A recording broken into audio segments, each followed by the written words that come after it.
Have you ever felt like the way people treat you has changed, but you can't quite put your finger on why? It's not like you did something huge or unforgivable. It's more subtle, a gradual shift.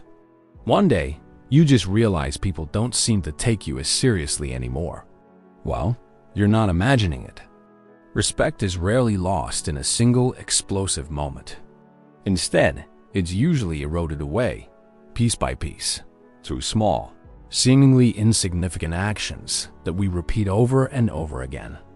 It's like a slow leak. You don't notice it at first, but eventually, you find yourself completely drained.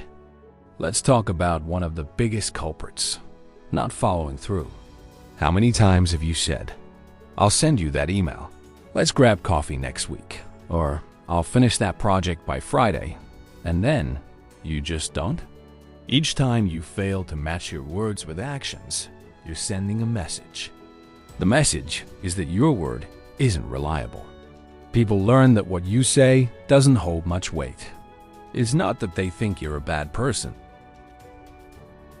They just subconsciously start to discount your promises. Respect is built on trust and reliability. When you say you'll do something and you do it, you're showing that you are dependable. When you don't, you're quietly teaching people that they can't count on you. It's a small thing, once or twice. But when it becomes a pattern, it becomes your reputation. Another subtle respect killer is the habit of over-explaining. Picture this. Someone asks you a simple yes or no question, and you give them a 5-minute monologue detailing every reason behind your decision, every feeling you have about it, and every possible outcome you've considered. This often comes from a good place. We want to be understood. We don't want to be misinterpreted. But what it actually communicates is a lack of confidence. It suggests you don't trust that your simple answer is enough. It's like you're trying to justify your own existence. Confident people state their position clearly and concisely. They don't feel the need to build a fortress of excuses and explanations around their choices. If someone wants more details, they'll ask. Constantly trying to be understood, rather than just speaking plainly, makes you seem insecure, and people tend to respect certainty and self-assurance. Now, let's get into boundaries. This is a big one. How do you react when someone makes a small, slightly inappropriate joke at your expense? Or when they casually dismiss an idea you're excited about? Or when they're consistently 5, 10, 15 minutes late to meet you? These are what we can call small jabs or minor acts of disrespect. If you laugh it off, ignore it, or just let it slide every single time, you're non-verbally communicating that this behavior is acceptable. You are setting the standard for how you can be treated. Respectful relationships are built on clear boundaries. When you let people cross those lines without any pushback, even small ones, they will naturally push a little further next time. It's human nature. They aren't consciously trying to disrespect you. They are simply responding to the rules of engagement that you've established. Someone who calmly says, "Hey, I don't appreciate jokes like that," or "My time is valuable, so please be on time next time," is setting a clear boundary. They are teaching others how to treat them, and in doing so, they command respect. Allowing those small dismissive behaviors to slide is like letting someone walk all over your lawn. At first, it's just a few footprints, but over time, you'll have a muddy path right through the middle of it. Then there's the emotional side of things. How do you handle your emotions, especially in public or online? Do you frequently vent about your personal problems on social media? Do you get visibly upset or angry over minor inconveniences in front of colleagues or acquaintances? Constantly displaying strong, uncontrolled emotional reactions makes people uncomfortable. It can also make you seem unstable and less reliable. People who are seen as pillars of respect are often those who maintain their composure, even under pressure. They're not emotionless robots. They just know how to regulate their feelings. They handle their issues privately or with a trusted circle, not for public consumption. Think about it. The people you respect the most are likely calm, steady, and consistent. They don't let every little thing rock their boat. Emotional volatility makes others take you less seriously because they can't predict how you'll react.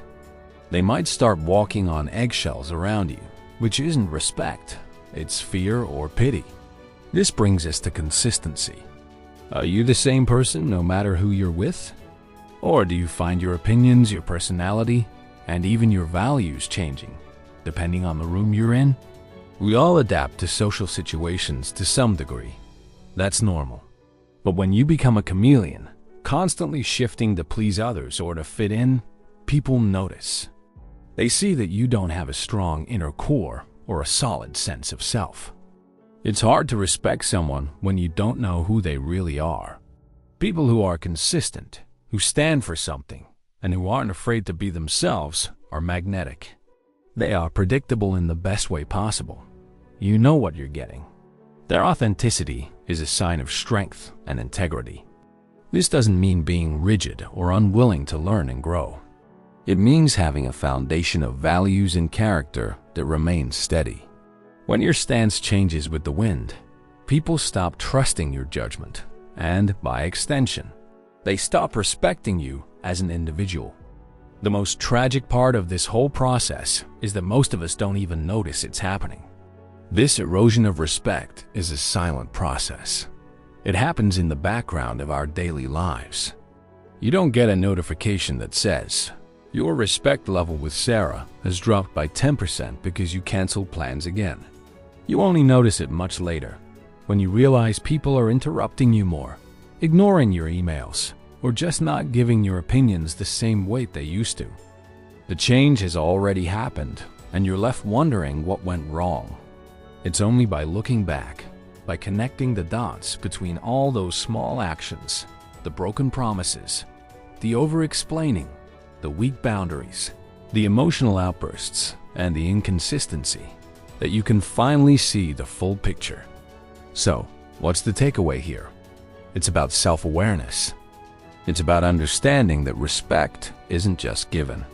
It's earned, and more importantly, it's maintained. It's maintained through the small, everyday choices we make. Start by honoring your word.